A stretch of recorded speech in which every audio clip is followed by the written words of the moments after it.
para mapinahan natin mabuti yung cone.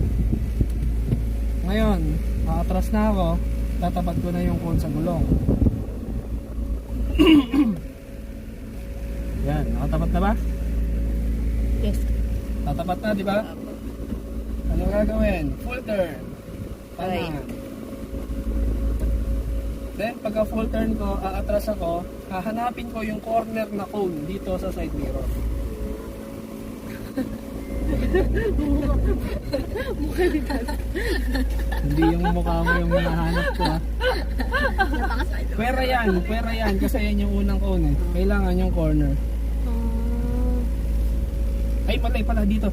Sorry. Dito pala. Hahanapin Sa nyo kanan. yung cone na yon, yung corner na yon sa kanan.